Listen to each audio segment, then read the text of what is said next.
So today I want to talk about a very contentious topic in the PlayStation landscape, and that is Sony's commitment to live service video games on PlayStation 5 and for the foreseeable future, because this has been going on now for about 3-4 years with Sony investing a lot in the space, and it's getting to a point where there's still a lot of conversation surrounding if this was the right play, was it a mistake? We have Concord coming out very soon, and we have every metric in the book telling us that game is probably going to debut poorly. We have the Bungie $3.6 billion acquisition that, day by day it's looking like that's more of a mistake. And so let's kind of analyze and go over this entire thing, because I still find that it's incredibly misunderstood in terms of how Sony went about doing this. Now, that's not me saying it was the right or wrong play, but it's more a matter of how it's still something that people tend to think that Sony investing in live service means they're doing less single-player titles, when really it's all about expansion.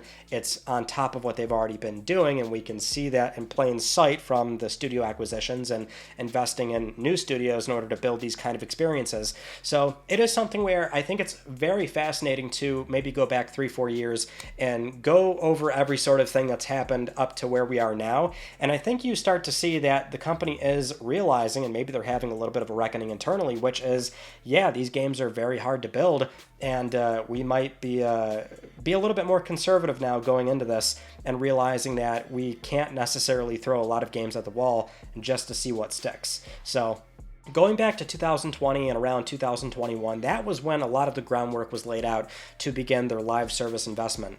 So that was initially funding in Jade Raymond's new studio Haven, or partnering with Firewalk and Probably Monsters for what they called back then an original multiplayer game. And then we saw during Sony's 2021 Investor Relations Day, that's where they outlined that they want to develop more service-led experiences with first party. Now, January 2022 was that big announcement where they confirmed their acquisition of Bungie for $3.6 billion. And right away, they confirmed that they would remain independent and ship multi-platform games. So they are not considered a traditional PlayStation first-party studio, but they would still integrate into SIE and offer their expertise in live service for all their portfolio of titles that they're starting to build, and they can provide feedback and guidance and things like that, which then we go into March 2022. That's when they acquired Haven Entertainment Studios before they even announced their game. And then going into May 2022 for their first business segment briefing, SIE announced plans to release a total of 12 live service games by fiscal year 2025, which that would begin April 2025 and end April 2026. Now, at the time, they considered MLB The Show a game that is already part of the live service catalog, so technically we're looking at 11 more games. During Summer Game Fest in June 2022, we got some concept art for The Last of Us Online, which at this point we knew it became a much bigger thing, not necessarily this, tacked on multiplayer for The Last of Us Part 2. It expanded into a standalone live service multiplayer game. And then July 2022 is when the Bungie acquisition actually closed, so the full integration process could begin, which was expected to take about a year and a half. In April 2023, that's when they acquired Firewalk, before they even shipped their first game, Concord. Now, going into the 2023 business segment briefing in May, they then listed Destiny 2, Haven's Game, Naughty Dog, Firewalk, and Guerrilla Games. October 2023 is when Bungie announced they were laying off about 100 workers, and then December 2023 was that report from IGN about Bungie developers that were expecting more layoffs after the Final Shape expansion, despite how well it may or may not do, because there is a contingency clause on Bungie remaining independent, so they have to meet certain financial goals, or Sony can step in and take control over the board and the company. Because at the time, part of the acquisition also meant that Herman Hulst and SIE's SVP Eric Lempel would be on the board of directors. Now, during an earnings call in November 2023, that's where the Sony president, COO, and CFO Hiroki Totoki confirmed that they are delaying half of their live service output. So instead of the 12 games released by fiscal year 25, it'll be 6. And for the remaining 6, they would be looking into those games further to evaluate them. The following month, though, December 2023, Naughty Dog confirmed the cancellation of The Last of Us Online. The reason being that in order to support that game for years to come, it would eat up way too many studio resources, making it difficult to pursue single-player games, so the studio decided to focus on single-player, narrative-driven games. Now, going into February 8th, 2024, that's when Helldivers 2 launched, a second-party PlayStation Studios live service game, and this became a meteoric success, going on to ship 12 million copies across PS5 and PC, and already becoming one of the best-selling PlayStation games in history. Then, later in the month, Sony announced 900 layoffs. 2 more live service games were canceled, the rumored Twisted Metal game at Firesprite, and also London Studios' fantasy-based game set in a fictitious London, which that was also a full-blown studio closure, but for Firesprite, the Twisted Metal game was in the works for a while at Lucid, then handed over to Firesprite at some point around 2022. That game was never official, but this was an apparent victim of Sony culling their portfolio. Then, in May 2024, for that business segment briefing, they added Neon Koi for live service, but they moved Guerrilla to the category of evolving multi-genre, and then Naughty Dog went back to single-player because The Last of Us multiplayer was officially canceled, again in December 2023. There was also another slide that included Marathon as a live service game as well, and there's also a slide showing SI's newly named Studio Business Group outlining their fiscal year 24 through 26 focus, and some of those points in there said, strong new release slate and ongoing execution of live service roadmap, expansion of franchise reach, continued financial discipline, and early returns from past acquisitions and investments.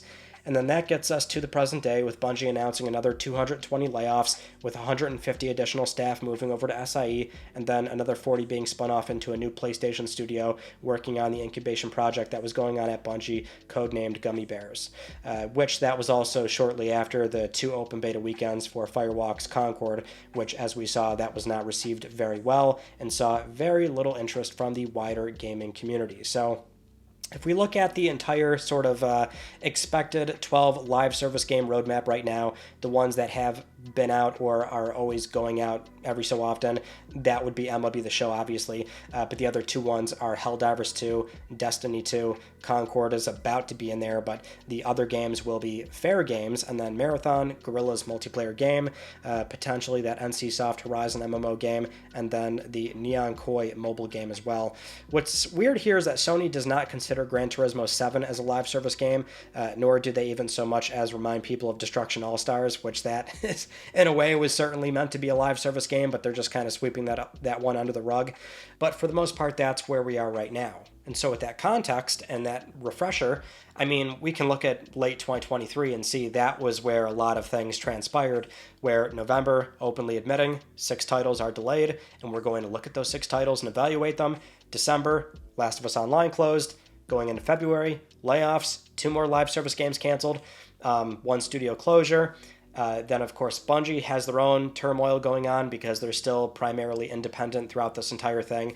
And part of why they did all those layoffs was to try and avoid, Sony having a board takeover and keep their independence. And now we're seeing that's probably completely done now. And Sony is likely stepping in and beginning that process. We still don't know exactly if that has happened just yet. But we do have Totoki mentioning during the most recent financial earnings that Bungie's back-end office operations are now getting integrated into SIE. And you've got employees moving over to SIE, and their headcount is getting a lot lower, and they're splitting off a new team into what is probably going to be another new live service game.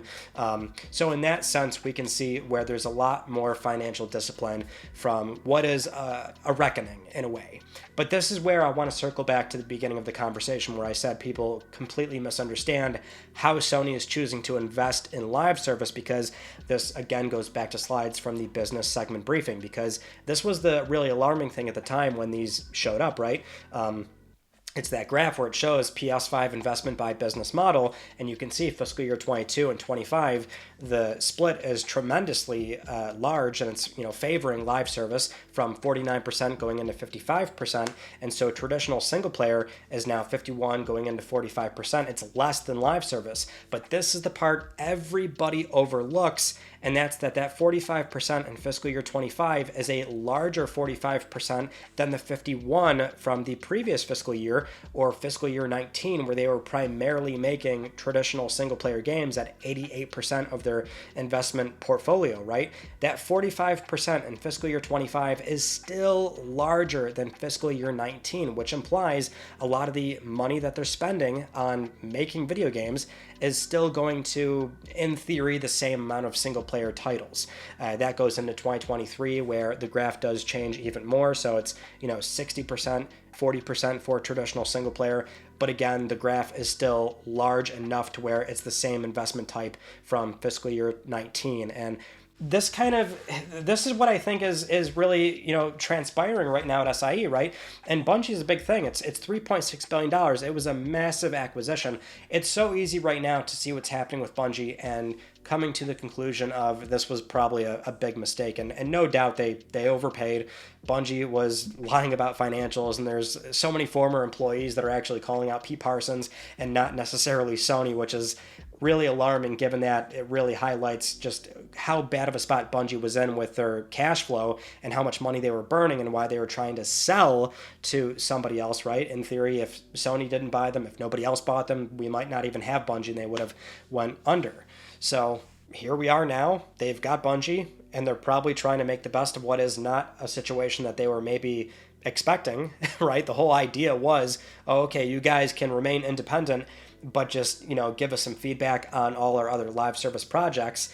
And now we have to step in and take over your finances because it turns out you guys don't really have this thing entirely pinned down either, which I don't want to undermine Bungie entirely here. They're still one of the very few, studios that is maintaining a very big, successful live service game.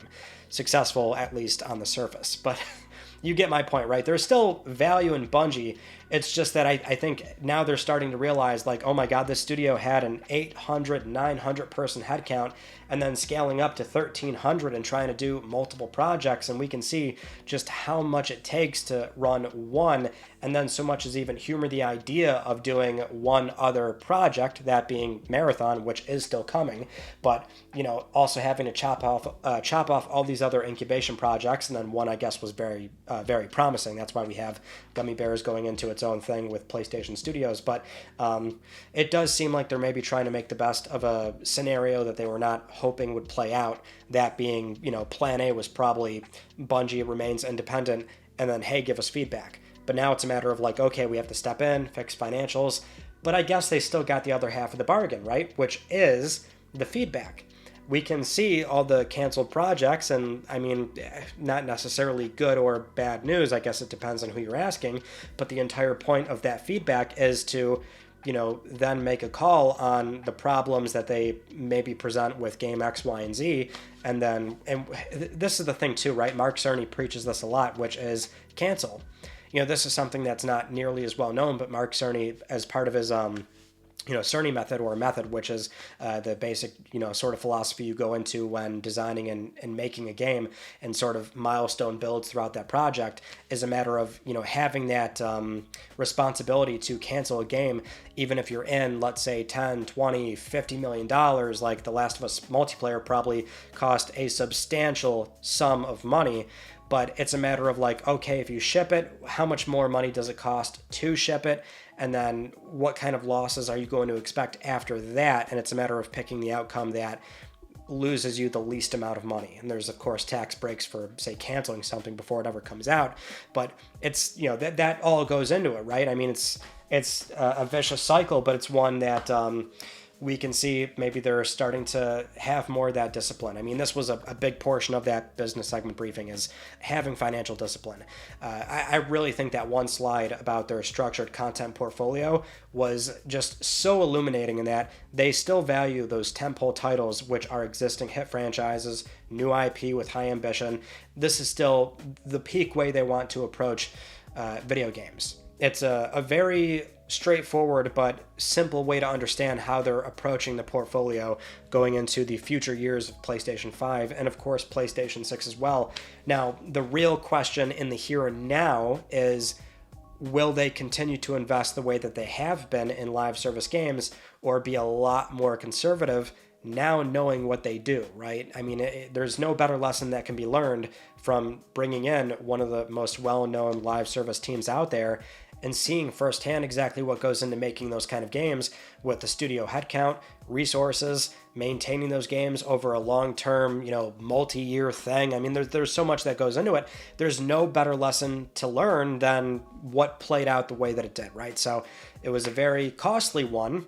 And that's not me saying like, oh, Sony has this epiphany and they're going to make a complete U-turn, cancel all these live service games. No, there's simply far too much financial upside for a company like Sony. They will still pursue it, but do they now have, a lot more knowledge than they did 2 years ago, right before they closed on Bungie? And is that enough to help them better navigate what is a very risky endeavor? When we think about the next 5-10 years and the new PlayStation leadership with the platform and studio business group, will we see maybe a more disciplined approach with not only live service, but even single player to a degree? That is what I'm curious about. But either way, it's still a matter of we are getting single player titles and also live service. And I just hope that we never get to a point where live service really is impeding on single player the way that people think it is right now. It's not happened just yet, but with more recent events playing out the way that they did, and Sony now knowing what they know now, maybe that won't ever happen. Hopefully. I mean, it is something where I do not want to ignore the other problem here, which is single player games also have their own financial risks, especially nowadays with developing new IP and the massive AAA budget these games command. So really, every facet of game development is, in a way, a problem. Doesn't really bode well for the entire organization, but, Sony's been historically very good at making video games, so we'll just have to hope that the outcome is one that is, it's got a little bit of something for everybody. If you're into live service, but also those single player games, which I am still always going to prefer those. So with that in mind, I think I think we should still be expecting a lot of that for the foreseeable future. But that is pretty much it. So thank you so much for watching. I'll see you all in my next video. You take it easy.